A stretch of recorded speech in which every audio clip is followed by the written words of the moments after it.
Before we close out this section covering how to use the Firestore real-time database with Flutter, I want to talk about how we're going to structure data within our database.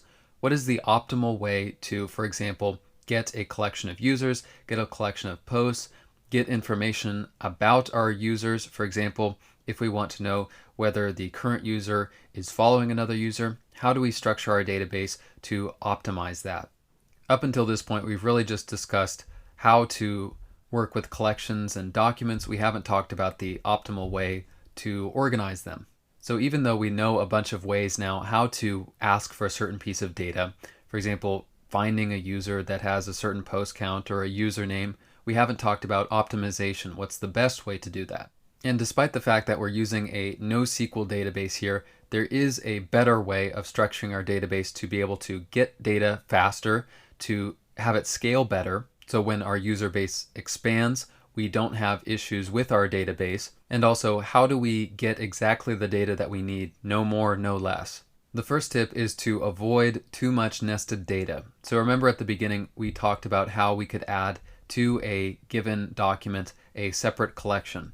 So for example, on a user, we could store a collection of posts.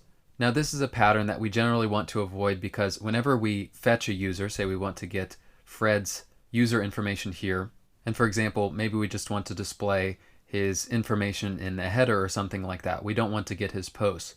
Regardless, if we've added a collection onto a given document, we're going to be fetching that collection every single time. So instead of including multiple types of data on a single collection, we want to scaffold it out and to break it up into multiple different collections. So in addition to a users collection, we're going to have a posts collection.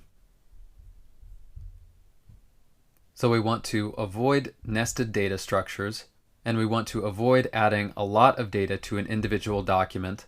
Instead, we're going to prefer to have multiple collections that store different pieces of data, different types of data in our application. So for example, because we want to keep track of users that are following one another, we want to have a followers collection. So say we want to get all of the followers for a given user. What's the best way to structure this collection so we can make the fewest requests in order to get that information and to just get exactly what we asked for? Well, in many cases, the pattern that we're going to be using is to include a user's ID. So here we have our users collection. We have the IDs that were created whenever we made our user document for a given user. The easiest way to see, for example, all of a user's posts or all of a user's followers is to take that user ID for a given user and then reuse that when creating other pieces of information about them. For example, their followers. So for example, when the user, Fred in this case, gets a follower, we add to the followers collection a new document that uses his user ID, and in turn that's linked to a collection called user followers. And then likely the end of this path would include all the IDs of the users that are following Fred. So what's the benefit of this?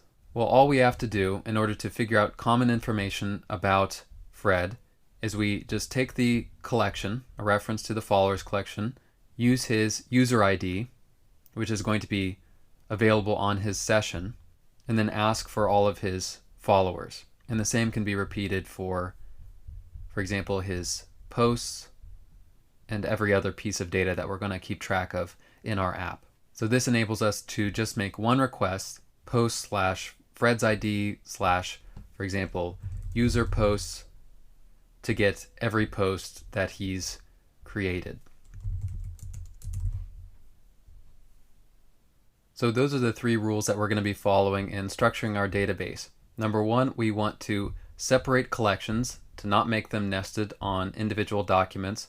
Then on top of keeping our documents lean, to flatten our data structures, meaning to separate them into individual paths, to just have user data on the users collection, post data on the post collection, to more effectively be able to request just the data that we need, to not overfetch or underfetch, and then finally to create an easily scalable approach to getting user data by associating a given user's ID with other pieces of data that we want to know about them, such as their followers and posts.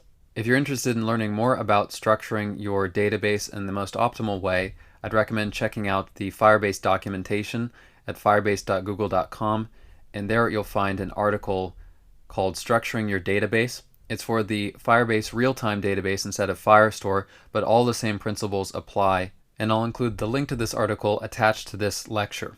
Now that we have all this new information about how to use Firestore with Flutter, let's continue building our app and see how to add the authenticated user data to our Firestore database.